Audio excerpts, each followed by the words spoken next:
to another Saturday morning Samoflange. I'm Matt. I'm CJ. And I'm Megan. Wait, did you say Mikey or Megan? Megan. Oh, you sound just alike. All right, folks. Well, today we have the missus here because she's the only person man enough to feel Mikey's shoes. Mikey couldn't make it. He is busy watching 16 Candles. Yes, he is. He is. Because he loves the 80s. Yeah, it's a great movie. He's on his way to the beach, actually. Wish I was on the way to the beach. Oh, my goodness. All right, so we're going to answer some of your questions from a few weeks ago. Yay! Stupid Saint Chainsaw Production says, am I the only person that hates all Kevin Smith movies? Maybe Yes. so, yeah. Yes. I think everybody likes so. at least one. I don't know, Mrs. Do you like Kevin Smith movies? I don't. Mallrats, Clerks, Um. James Hunt, Bob Strike Back. They were okay. Casey Amy. I didn't see. Oh, I did not like Chasing Amy. That one got dark really fast. I didn't like Chasing Amy. It wasn't that funny. It's my favorite. They were okay. Would I watch them again? Probably not. Okay, so the But missus you don't. says But maybe. you don't hold like a hate for all the Kevin Smith work. No. So there we go. Maybe so. I hate to tell you, man. You might be the only one, but the world and the internet's a big place. So That's I'm right. sure Someone out there hates it too. maybe you could join a group. Someone out there hates it too. All right, so Travis Parker 1000. What do you think about Archie's Sonic the Hedgehog series before the reboot following the second crossover with Mega Man? I'm guessing this question is for you because I have no idea what he's talking about. You know, I was actually a fan of the Mega Man crossover. But kind of like the Are you a fan of Mega Man and Captain N the Game Master? yes.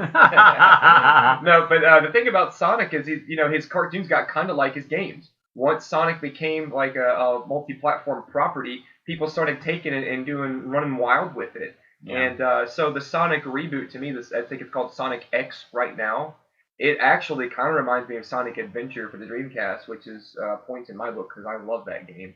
That to me is the last good Sonic game. And anybody out there in internet world, you're free to tell me about another good one. But yeah, it's kind of like his games. The cartoons just went wild. So yeah, no, I like Sonic X and I like the original Sonic. But I don't know. I guess it was all right. Yeah. All right. He also asked top 5 original Scooby-Doo episodes or top 5 Scooby-Doo chase songs. Whoa. Oh, You got to really love some Scooby-Doo. Are you ready for this? Yeah. Travis? Yeah. I never watched Scooby-Doo as a kid because it scared my little brother. Even though I told my mom the ghosts aren't real, it's always old man so-and-so, she still wouldn't let us watch it because it scared my brother. So, to me, 0. I have no input in this because I never grew up on Scooby-Doo. So I don't know that I'd have to really think about 5, and if you played them, I remember them. But I do know one that comes to mind. The only one I remember that I liked was when it crossed over with Batman and Robin because we convinced Mom it was a Super Friends episode. Oh yeah, okay. So that would probably be my favorite. There you go. Well, I'm a Scooby-Doo fan. What's your favorite episode? Do you have a favorite episode? The Creeper episode. Oh, okay, the Creeper. The Creeper is my favorite. But no, my favorite song was something about it's called Daydreaming, I think. I mean, like Daydreaming, Heads in the Sand, something like that. And he was talking about him and his ostrich or something like that. Because I don't know, it was so bizarre and out there. Wow. And I'll tell you one more thing I'll say about that. In the 90s, they had this Cartoon Network special where they were taking those old cartoons that did that, kind of like Jabberjaw, Scooby-Doo, and put them with current bands. They took Jabberjaw, and I believe the band was either Streetlight Manifesto or Less Than Jake. I'd have to go back and check my resources. Wow. But they did a song called, it was, in ode to Jabberjaw. Like, it's something about, them not getting respect or whatever. And they're all chasing and having a concert, a mystery, and everything on a lunchbox. And it was funny. Yeah, it was part of the Cartoon Network music video wow. that they used to do. And so anyway, that's one thing I'll add to now, that. Travis, you've really got the missus in a bunch because she is here thinking. She loves this question, by the way. I can't think of a song. But can you think of an episode that you really love? I love Scooby-Doo. Like I could binge watch them right now if I had. Whoa! I love Scooby-Doo. Love Scooby-Doo. All right, so the Quizmaster. Oh. He's back. And he says, and listen to this one. Okay. He said, who would win in a fight between Clifford the Big Red Dog or Paul Bunyan? Hold up, we're not done. The setting would be in New York City, and Paul is unarmed. He doesn't have his axe. Okay. Which advantage Clifford? He said also Clifford has rabies. Okay, there we go. That changes everything. And Paul's ox is dead, having been killed by the military. I think you pretty much. Paul Bunyan doesn't have his axe or his ox, and Clifford has rabies. Okay. Who wins between Clifford the Big Red Dog and Paul Bunyan? Yeah, it's obvious. You've crippled Paul right out the gate because Clifford's got a good disposition. He wouldn't hurt a fly. But if he's got rabies, he's going to go on a killing spree. Paul Bunyan has no axe, no ox. He's screwed. Paul Bunyan's getting rabies. He's going down. Okay. You know what? I'm going to go for the underdog and say Paul Bunyan. Why? Because he would be the least. I mean, nobody would think he would win. Do you think? Does that mean you think Clifford would win? Rabies. I mean, Clifford. Given the circumstances, Would you think he'd see red and just tear him apart? Would win. Okay, I'm gonna say no because I'm gonna say Paul Bunyan is a man. Paul Bunyan don't need no axe. Paul Bunyan don't need no ox. He has his bare hands. He's gonna take Clifford as he jumps him. He's gonna grab him by the mouth. And, oh, by the way, dog lovers, turn it off right now. He's going to rip that dog in half, rip the jaw off and just punch the other half of the upper half of Clifford's jaw until he just bashes his skull in. Do you know how big Clifford the Big Red Dog is? Do you know how big Paul Bunyan is? I'm just saying, like... Here's the thing. You can say Paul Bunyan might win. I'm using quotes here. But Clifford's going to bite him at least once, and then Paul Bunyan's going to have rabies. In essence, Clifford wins. Paul Bunyan is a giant Chuck Norris. Nothing affects him. If Clifford bites Paul Bunyan, he's gone. Like, that's it. There's no chance for him. All right. Right, because there's not an injection big enough to get rid of that rabies. Right. Next week, Paul Bunyan with an axe versus giant aliens. From Sigourney Weaver's movie. So there you go. Giant predator. There you go. Giant predator. Giant predator versus Paul Bunyan with an axe. And an ox. I'll give him the ox. There we go. Let's make a comic book happen, Dark Horse. Anyway, good job, Quizmaster. All right, so Thoughtful of Tears. Points earned from representing Whataburger.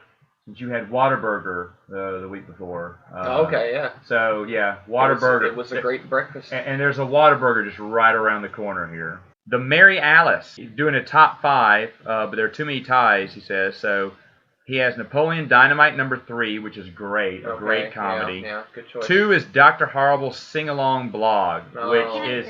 which is one of the Misses' favorite of all time. That's and I'll be honest, it is hilarious. And then still waiting for the sequel. If that's going to happen. If it happens. And then the #1 he said is Superbad, which is really a funny. Superbad is a great movie. And that's a funny movie. What I love the most about Dr. Horrible's Sing-Along blog is like that's actually one good thing that came out of the writer's strike because that movie would have never gotten a green light. I don't think. In his honorable mention here, I'm kind of confused. He says Shanghai Nights. Now, Shanghai Nights is the sequel to Shanghai Noon with Jackie Chan, but Shanghai Noon I think is better. Okay, so I'm not going to discredit your choice because it's a Jackie Chan movie, and B, I think they were both great movies. No, already Shanghai Nights I love. Exactly, it's like Jackie Chan, fine. But I don't know what I would be curious as to why you say Shanghai Nights is a superior movie to Shanghai Noon. I would too. Not that I'm calling you wrong. I'm just curious as to why you would say that. Even though Shanghai Nights has one of the best bloopers ever, is when Owen Wilson's talking down to that kid. What do you know? You're just a little orphan. And then before they cut, you hear Owen Wilson go, "That's so mean." Yeah, and he's just cracking himself up, and I love that blooper reel. But other than that, though, I think Shanghai Noon is a little bit better than Shanghai Nights. When they're. But I could be wrong. Easy there, cowboy. they're both really good. I mean, and this is another example of like that great time in the late '90s, early 2000s when Jackie Chan was sort of getting copy and pasted into these movies, and it just made them so much better. Jackie Chan, Owen Wilson, Jackie Chan, Chris Tucker. I mean, right, all good. It's fantastic. All right, well, folks, as you know, the countdown is on. Samoflange is heading to Gen Con this year. And Brother and I, a few months ago, we talked about board games. And we thought today was the day to talk about board games once again, because there's several board games I didn't get to talk about. And CJ was not here for the last one, so he's going to give us his top 5. And even the missus has graced us with her presence to give us her top 5. And I am very interested in what her top 5 is. But we're going to start off with CJ and number 5. All right, number 5, I'm going to go classic and say Monopoly. Monopoly. We didn't talk about Monopoly last time, but Monopoly is a classic, and just to check and see, is it on your top 5, Mrs.? It is not on my top 5. Wow! Okay, all right. I am shocked, because Excellent. she loves Monopoly. You love playing Monopoly. I thought that would be on there. So tell me why you like Monopoly. What other game has endured as far as tabletop games go? There is no more popular game in the world than Monopoly. It's so popular. It's a game at a fast food chain. You know what I mean? And it's a highly celebrated game. It's got several iterations. It's got the Wizard of Oz Monopoly. It's got the Star Wars Monopoly. It has several. And that's how it's managed to keep current with today's culture. Exactly. I'm still waiting for a Legally Blonde Monopoly. Well, if it would have made Bradley, one more, if you're listening, yeah, there you go. She wants a Legally Blonde one. But the thing is, though, with Monopoly, it is like McDonald's. It's the McDonald's of board games. That's true. It's everywhere. You all are familiar with it. However, connoisseurs of going out to eat are probably not going to pick Monopoly. Meaning, if you're into these more advanced board games, which I hope to talk about later on in the podcast, you're like, Monopoly, whatever. Remember, we're going off of nostalgia a lot on these, and I love Monopoly, too. I got to be honest. If someone pulls up Monopoly, I'm like, oh, man, I'd rather be playing Zombies or something. No, I'll play Monopoly. But that's a good comparison. If you're a hardcore tabletop, Monopoly is like going to get that Taco Bell, and you're like, I probably shouldn't eat this. It's going to get the taco at Jack in the Box. Is what it is. Like I'm going to go eat this devilish new invention at Taco Bell. But it's not like. But no, it's a good classic game. It deserves. Yeah, it deserves. And I tell you what, even if you are a hardcore tabletop gamer, you probably started out with Monopoly at some point in your childhood, so it's a great jumping off as well. Seriously, everyone I think has played Monopoly. At some point, Monopoly is gonna be somewhere in there, so that's why it's my number 5. Good pick, Mrs. What's your number 5? I'm gonna go classic too and say Clue. Oh yeah, Clue. Absolutely. Caleb had Clue on his, and why do you like Clue though? I like the different scenarios you can have with it, and you don't. It's almost like it is a mystery game. And, I like the mystery and stuff like that, so... Okay. I just have fun playing that one. Should I even bother guessing who your favorite character was? You can try. Scarlet? No. What? I mean, Mrs. Peacock? No, I do not. Mrs. White? I like Mrs. White, but I like Colonel Mustard. All right, okay. You're a Colonel Mustard fan. I like his name. That shocks me. I thought every girl wanted to be Scarlet. Yeah, well, be her, yeah, but Colonel Mustard. I always wanted to be Colonel Mustard. Wow. Yeah, I think he'll be the most capable in a murder. I guess so. He is a colonel after all. He is a colonel. I think he knows how to handle himself in hand-to-hand combat. All right, number 4 for CJ. Number 4 is going to be the Sheriff of Nottingham. I'm so glad you picked that game. The Sheriff of Nottingham is a relatively new game to me, but I loved it so much. Went out. I don't think it's in print anymore.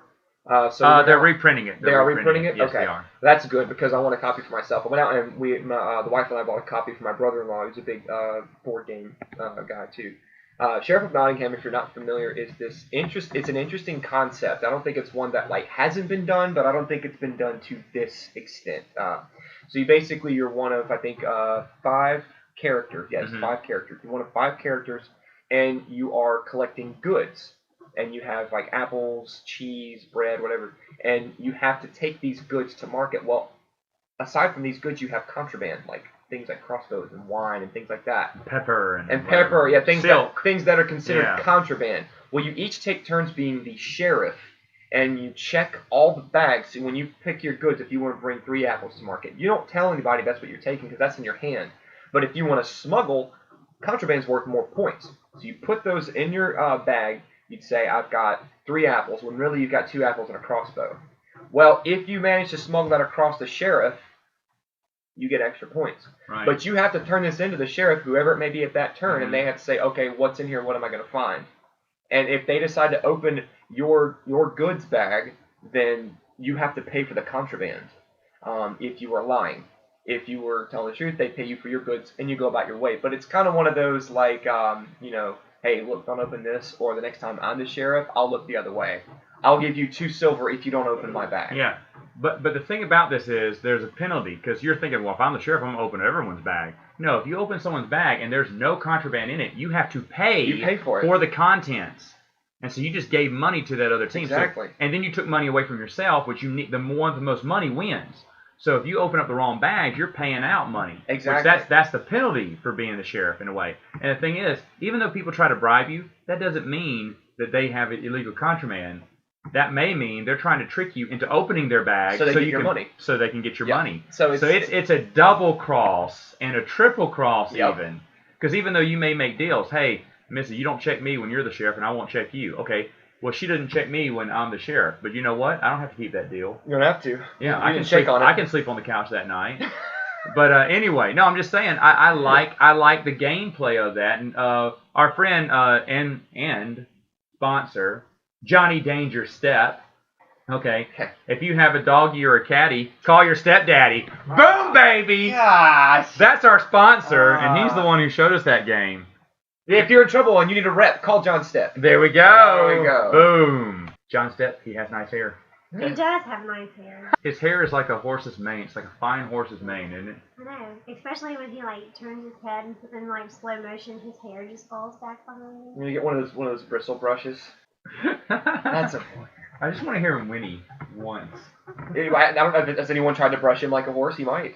Let's try it next time. Like a grand champion. The next time I practice when I'm standing beside him, I'm just gonna do it. Just with a lot of brushing, just do it. Next time you see him, call him American Pharaoh. All right, so Megan, number 4. I'm gonna go with Sorry. Sorry, another one we didn't talk about. Yeah, that's another classic. What makes Sorry so much fun? Well, as you know, I get very competitive with games. That's why I would never play Sorry with you. I don't know. I love it. And it's the nicest way to be an ass, really. You know, oops, sorry. And move you back to home. I don't know. But you're not really sorry, though. Oh, no. I just get, it just fuels my fire when somebody does it to me. All right, yeah. But you know what I love about these classic games is, like, of course, you know, if you're heavier into play the heavier games, those tabletop games introduce you to the concept because there's a concept of Sorry in games that we'll talk about later. There's a concept of Monopoly, even in Sheriff of Nottingham. They're all building blocks that lead into like these heavier games. And the thing is, these what they're basically referred to as beginners games. Yes, are games that get people more interested into trying the gateway games, which goes into the advanced games. Exactly. So I'm a sucker for old board games like that. Yeah, and that's fine. Yeah. Parker Brothers, I love those games. Oh yeah. Mm-hmm. Okay, so number 3. Number 3 is actually a relatively new game, but when we played it, I was so impressed with it, I have to put it on my list, and that's going to be the Firefly game. Oh. I knew somebody was going to put that I love. Is it on your list? Love. Yeah, I didn't put it on my list. Love Firefly. In fact, I'm going to Firefly. do a Matt's board game review on that. Okay, all right. Hopefully. Firefly, okay, so it's been talked about before, but I love games where you build on a character. Yeah. I love those games. I'm an RPG fan. I love RPGs, tabletop or video game.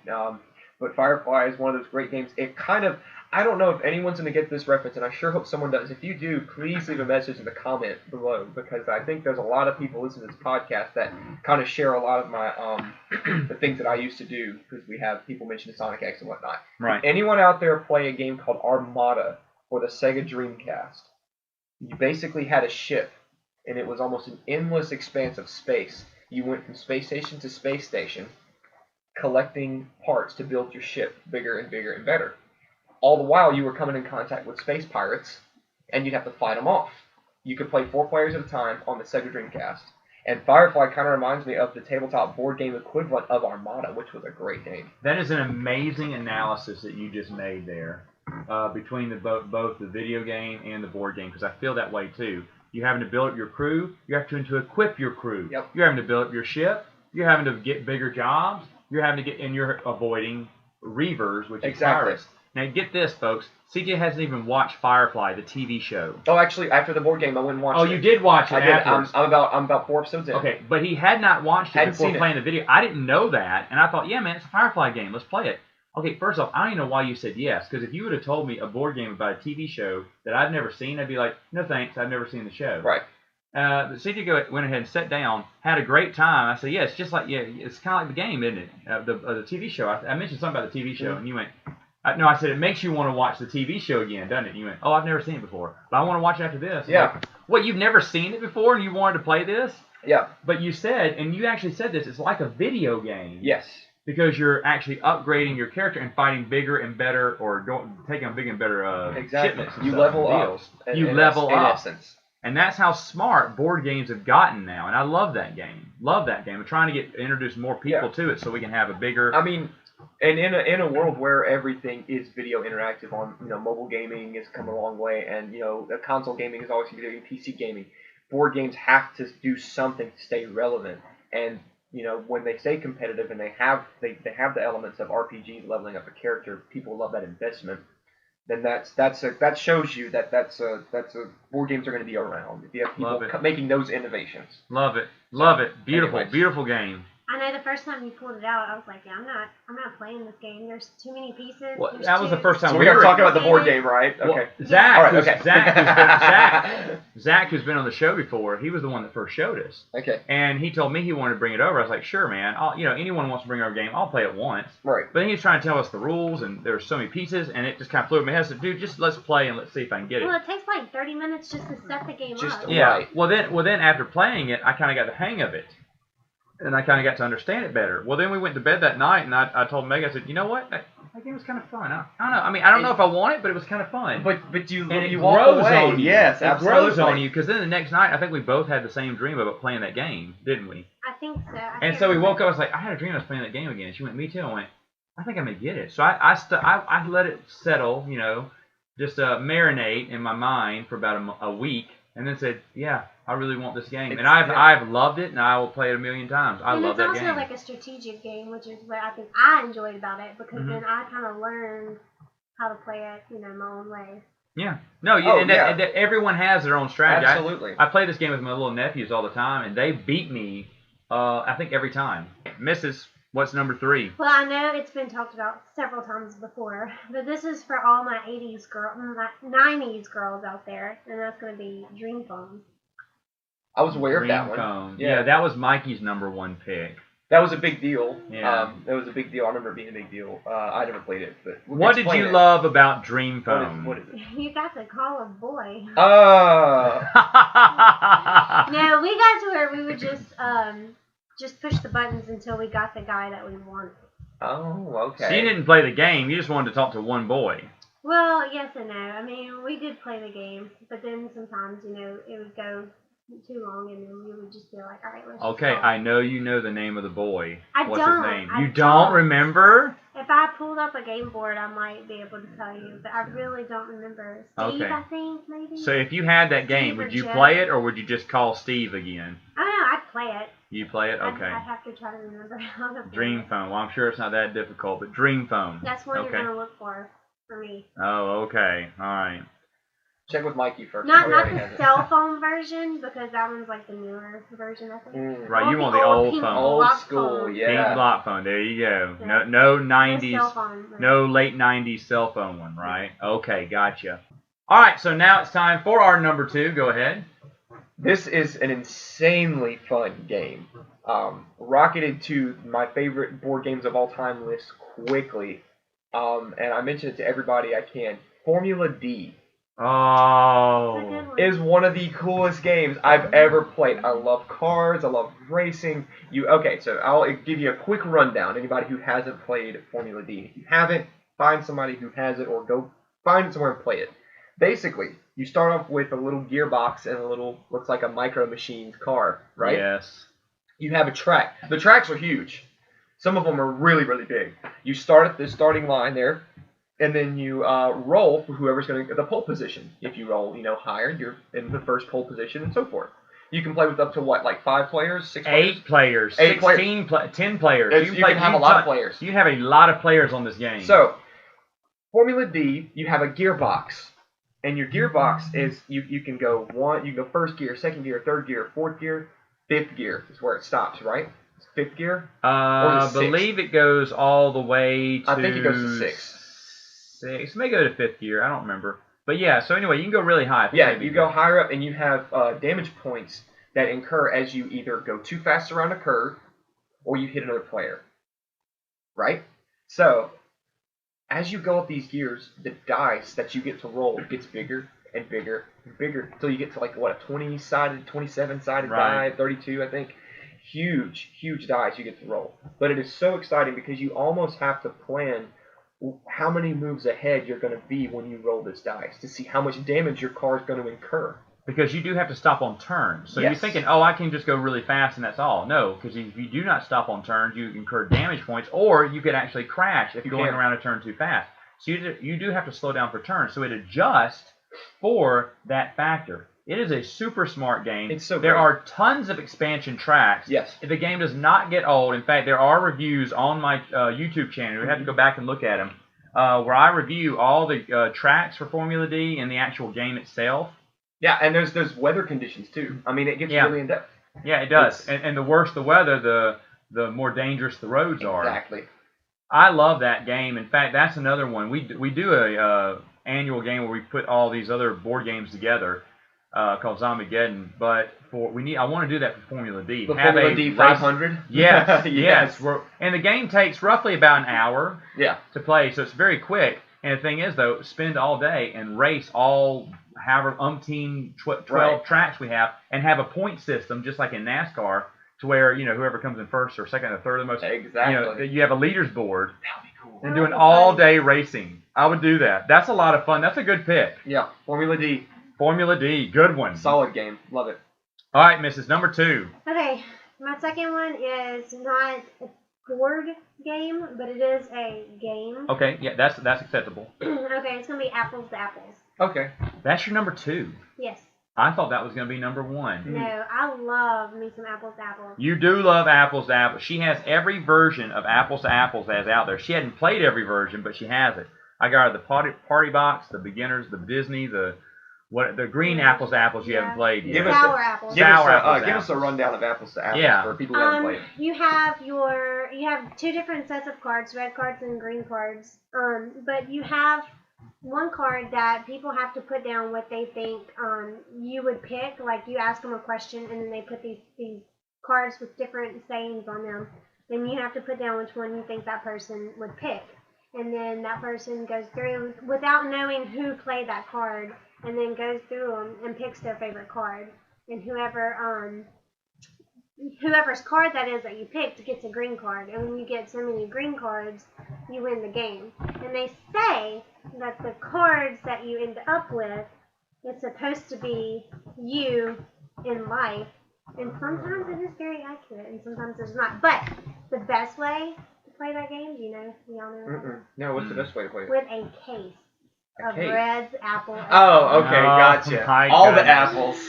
Not just one. Someone is a Red's Hard Apple Wait, Cider fan here. That's a great conversation game. She loves that. It's about knowing your group. It's you know? a party game. It's a social game. It's great. It's very similar to Boxers or Briefs, Yes, which is another why game I you did not enjoy. pick that game. Yeah, it's basically another version of Boxers or Briefs. It's a G-rated version of Cards Against Humanity. Yes. So that one right there. And you know what? Also, another game that's like Apples to Apples. What's it? Almost on my top list, but did not. Was Imagine If.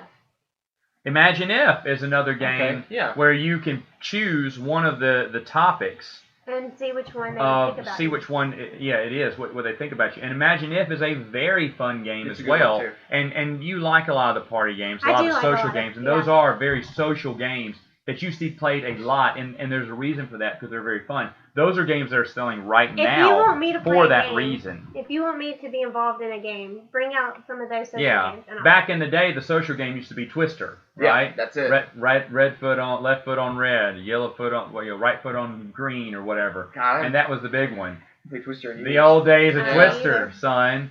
So anyway, though, but now the party games have switched to stuff like that, and you actually mentioned Say Anything, which is one of our favorites because I you love have that a game. clear marker That's a board, great game. and you write down and you say anything. You can say exactly what you know. Like if you know them, you have to say it. The first one who says it keeps it. The other person has to change So theirs. there's no duplicate. There's no duplicates out there, and you wager on what they're going to say. Or you could just say something extremely funny, and they give some of the best conversation topics ever. And Say Anything is a lot of fun. All of those party games are super fun and well worth your time. All right, so good number 2 there. Number 1. Oh, number one, and it's obvious. It's zombies. It's got to be. It's zombies. What I love game zombies. is better? Can occupy number one more than zombies? I do like zombies. I love zombies. It is the most incredible board game, and it has the elements of an RPG. Mhm. You have your character. You have the board's never the same twice. Let's get that Yeah. straight. They're tiles that you throw out. Let's get that board. Let's get that because all these games that we've mentioned, Monopoly, Firefly, at least the all the tabletop. Sheriff of Nottingham's not a tabletop per se. I mean, it is, Right. but it's not a board. All of them have a fixed board. Zombies is the only game that will be different every time you play it. Yeah. And it has been. It has been. There have been. We have not had the same game. The thing about this game, though, is all the cards are usable. Mm-hmm. They all have an extreme purpose. We have come up with ingenious ways. The thing I love about Zombies is they tell you if one of the rules aren't working, change it. Mm-hmm. They go ahead and just tell you that. And we have changed a few of the rules. We have a lot of house rules, but we all agree on them, and we all tell them to someone who's new. We say, hey, here's the house rule on this card. Right. Because all alone, Zombies, a lot of it, I don't know if it was tested that well, but sometimes cards don't work as well as they're meant to, and you have to just fudge the rule. Not to cheat, because it's something that we've all agreed upon as a house rule, but we made the house rule so that each card, just about each card, is powerful if used the right way. Exactly. And sometimes there's cards that we always throw away that I'll keep saying this till the day I die, that CJ realized, wait a minute, this can be a very powerful card. And so he kept it and he used it for the correct purpose. No cheating was around, no house rules. He just interpreted it the correct way, and we just realized how powerful that card is now. Yeah. Because it looks like, oh, it's nothing, because it wasn't meant to. I don't think it was meant to be. No, I don't think. But upon further inspection, and when you really think about a good strategy with that card, you're like, wait a second, this could win the game. Yeah, and he does, and now everyone, when we play that actual expansion, people keep that card. That was a card that people used to throw away immediately, and now they keep it. Which card might that be? Flood. It's called Flood. And like I said, I have reviews on all the Zombies games, so you can check those out. But I do talk about Flood. But it used to be not that big of a card, and we'd always toss it. And CJ kept his because he realized what it could do and what it meant for his game. You're thinking, oh, it's played against other people, but it says all players. And he said, wait, I can play it against myself. And it's usually a bad thing, but CJ turned it into a good thing for a certain situation. That's the thing. They're all situational. And there's so many ways to play this game. Yep. And there's the classic way that the noob plays, the whole alternate food source, run to the helipad. Yeah. And that's how we used to play it too, but it seemed too easy. And I still see newbies doing that all the time. Yeah. Which I know if they're making a run for it, I know what card they have in their hand. Yep. It's like poker almost. You're counting cards in this game. It's great. Yeah, absolutely. If you play it long enough. It is a phenomenal game. It keeps changing. They bring out expansions. Carrie Breitenstein's really great. I'm going to see her at Gen Con. I can't wait to see her. Every expansion they come out with is so much fun. It's so different. It's so unique. Cthulhu, we're going to kill Jonathan Breitenstein for making that game. Oh, that game is evil. Because we laugh in the face of danger. CJ purposely, if he can win the game or go into a room crowded with zombies, he's going to go into a room crowded with zombies. Because he's a gung-ho. And we've all gotten that way now. Now the game is kind of laid back because, we'll try to make it to the helipad if the game gets too long. But if the helipad pops up and we're still playing, we're killing zombies, man. We're not going out like punks.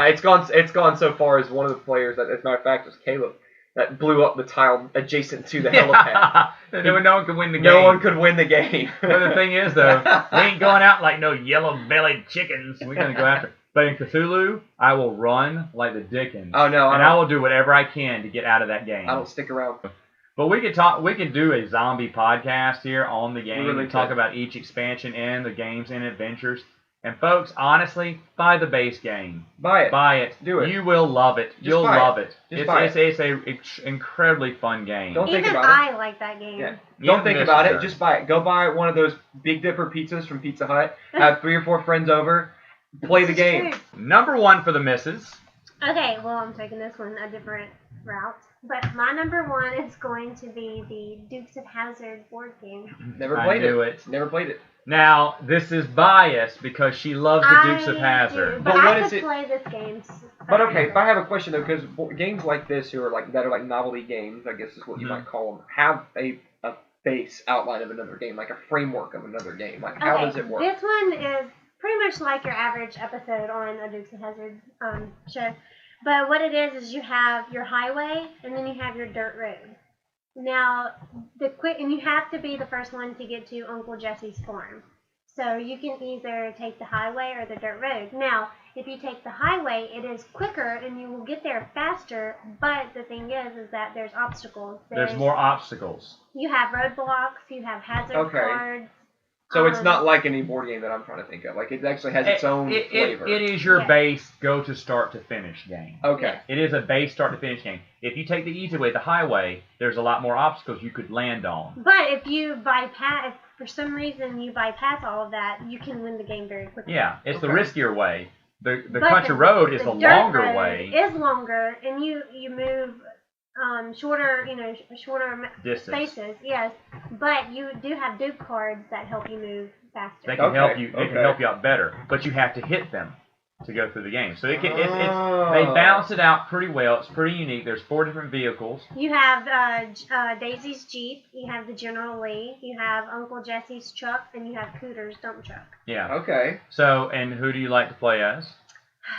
I do like to play as Daisy's Jeep, but I have to be the General Lee. She has to be the General Lee, even though she does love Daisy's Jeep. I do. So you don't put the General Lee on the highway. She's a big Duke's, and she never has driven on the highway ever. The Duke's car, no. She is always on the dirt road. Well, there we go. Because that's how the Dukes go. So she's a huge Dukes of Hazzard fan. That's one of her top games. I can understand why. It is a fun game and a good number 1. Good top 5. Yeah, excellent. Now I have a lot of honorable mentions. I know you have one you wanted to mention. I have a couple, yeah. And so we're going to go through some of these as much time as we have left over, and pick up at another time. This is a good topic we can break up another time, and when we have more Mikey and Johnny Danger Step on it later on. But first off, there's a game called Mastermind. I don't know if you guys remember this. It was where you got 4 different color pegs, and you put them in a certain order, and you set a covering over it. There's a flip cover over it. Okay. And you put these in order, and then the person had 4 pegs, and they had to guess the combination that you picked. Really? And every time they put down a line, you could say you got 1 right, you got 2 right, but they couldn't tell you which one. So you had to slowly figure it out, and you had like 16 guesses or whatever to get to I can't remember how many pegs lines there were. And before you got it right. It's an extremely hard game, but if you say, so we changed the rule up, say, okay, you got to tell us which one you got right. But when you do that, it's easier. You can get it in just a few guesses. Yeah. But there's 4 different colors and 4 different pegs. So you have to figure it out. You have to be the mastermind to unlock the code. And the thing is, though, if you keep hitting red in one spot and they keep saying you have 1 right, then you automatically assume, okay, red needs to go there. And then you got 3 more left. So it's just a game of figuring it out. It is extremely hard, but we played it a lot as kids, and that was a fun one. Another one that I have here is Othello. Did you ever play Othello? Mm-mm. Where it's the black and white circle things, and you put them down, and if they surround, like if you have a line of black here, and I put 1 white here, and then I put another white here on my next turn, it flips over all the ones in the middle white. And the game is to get as many white or black pieces as you want. Oh, okay. So it's kind of like Connect 4, but kind of in a way. But but you're flipping over because if you're white and you have 3 whites here, but I have a black behind you. If I put a black in front of you, I've just flipped over all those in between and captured as black. But of course, if you can go farther, you can get more whites. Okay. I can't believe no one's played that one, but that was a fun game. Played it all the time. Extremely fun game. Backgammon. This is an older game. My dad had backgammon. And we loved it. It looks confusing. It looks maybe kind of boring because it came in that little case. But it came in a cool case. Felt. He had the nice felt. And the I don't know, but they were weighty. They were almost like marble-like pieces. But backgammon, we played and Dad had this beautiful case for it. And I need to ask if he still has it because we used to play that all the time. That is a fantastic game. I'm familiar with it because when we had Windows, growing up, I would see it under games, and I would always go past that to get the Minesweeper. It's one of those classic games. Okay. And you had stuff like stones. You remember stones? You remember it had the little divots? Yeah. It had the little stones. You had to pick one up, drop in. Yep. Remember that one? Yep. I remember that one was big when we were in high school. And everyone was playing stones. It was a neat little game that we always loved to play. Those are just a few I want to say. I don't want to hog up all the time. That's fine. Give me one of yours. Don't Break the Ice. Don't Break the Ice. Yeah. Great game. I love that one. You have a little plastic pickaxe and you tap it. Tapping the ice there. Mrs., do you have an honorable mention? I would say Barbie Dream Day. That game was fun. That was actually Mikey's number 2. Was Barbie Dream Day. So we'll get in. You'll have to play. But okay. Well, one more thing I'll talk about since you get in there.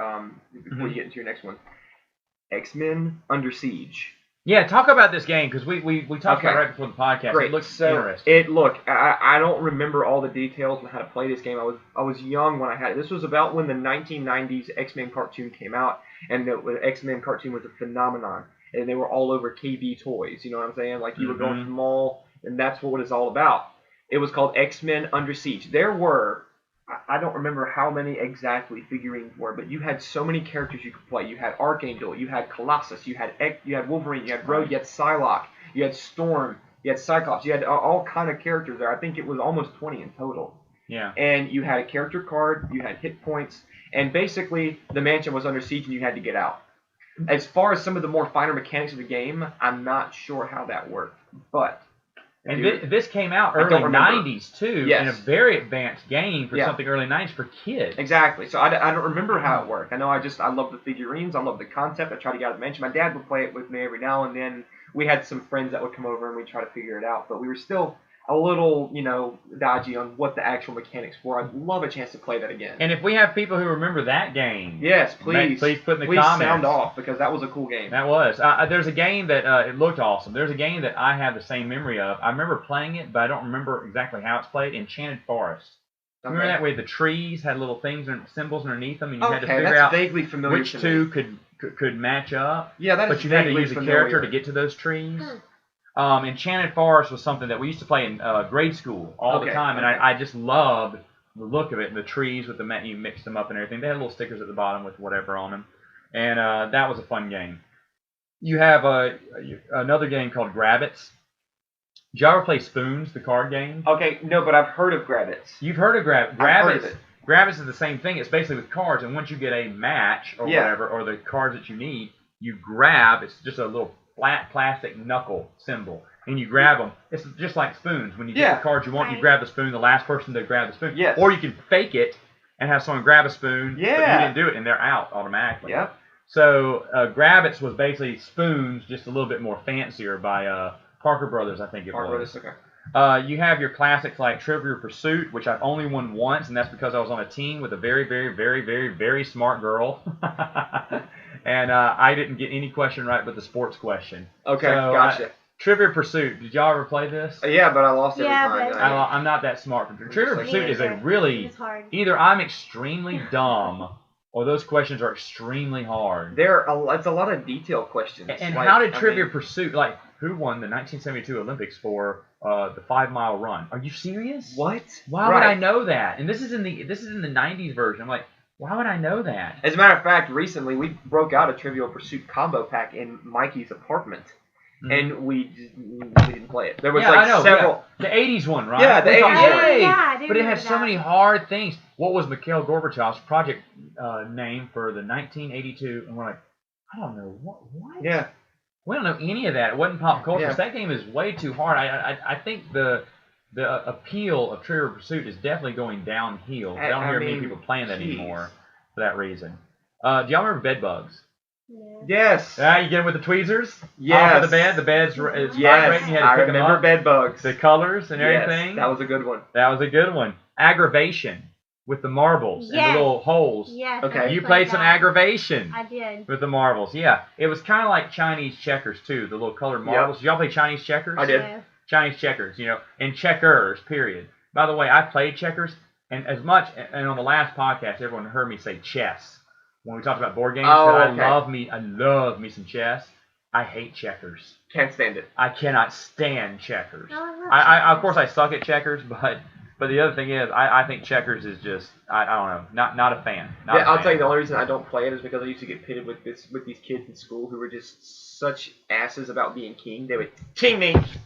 You got games like Kerplunk. You remember this? Where you had all the marbles at the front. You had to pull the straws out, Yes. and to get the least amount of marbles. Yep. Kind of like a modern day version of Jenga. Pull the blocks out without it falling down. Kerplunk was the same way. Super fun game. Yahtzee, which we used to play all the time. Yahtzee's another staple. It's another classic. It's another staple. It's another classic. It's a dice rolling game, a basic dice rolling game.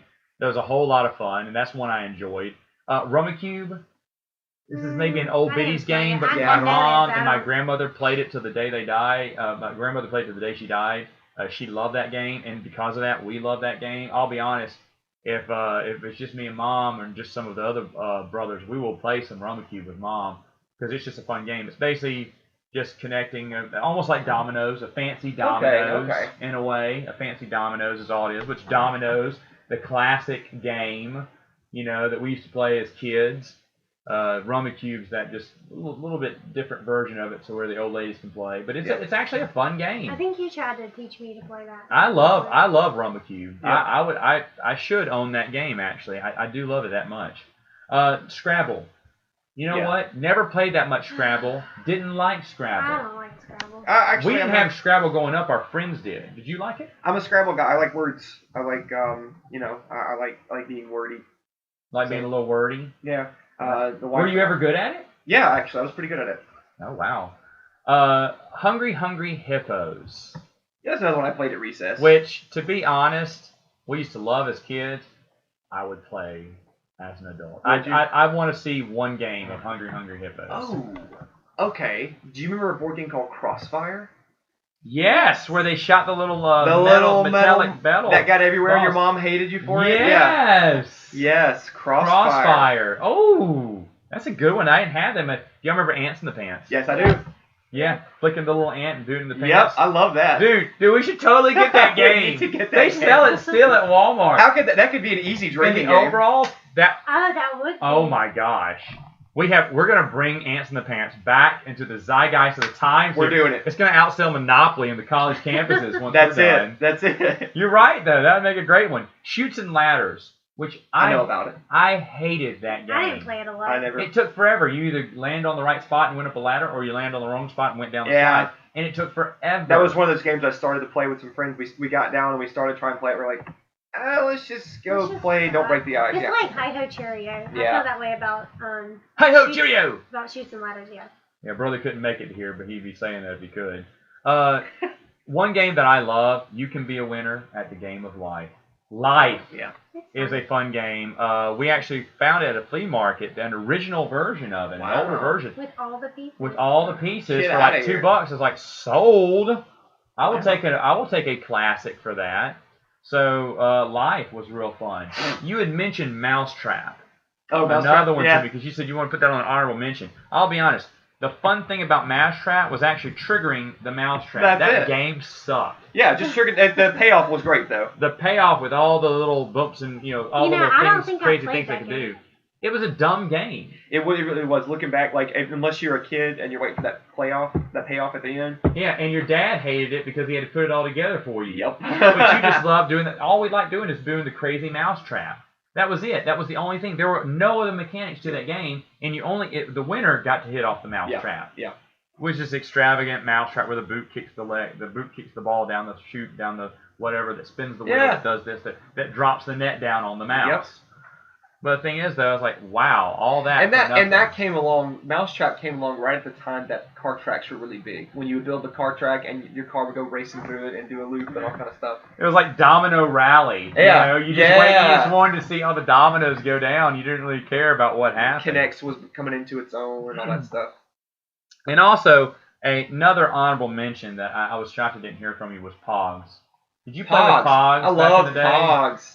Oh man, Pogs I had is tubes. how many Pogs did you have? Okay, so I don't remember the number exactly. I but was had too old for Pogs. I don't These even tubes, remember this game. like this.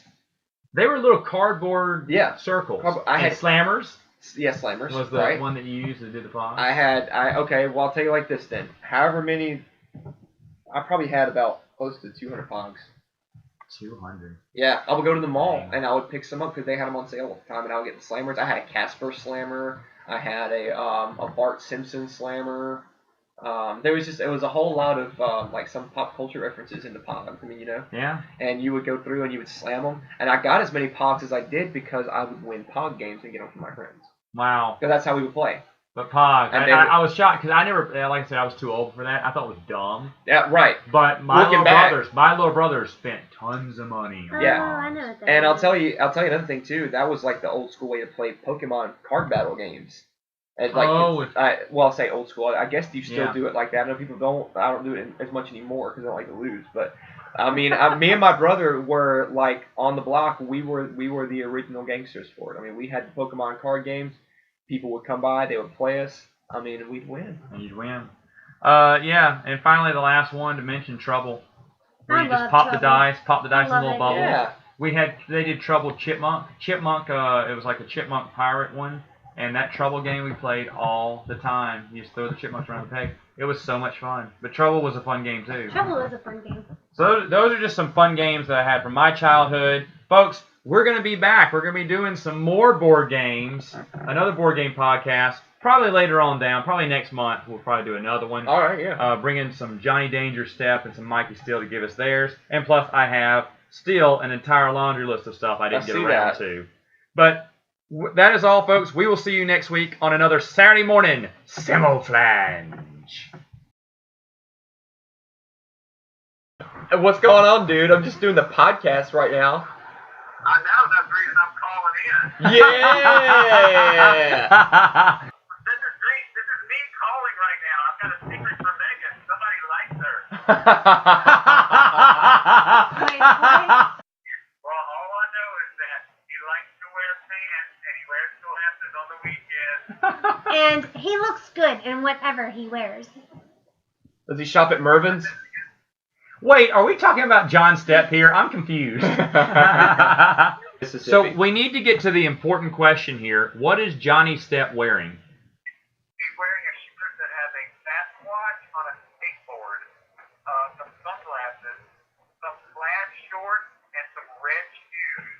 If you're feeling chatty, call Stepdaddy. Oh, that one's been staring us in the face. Excellent.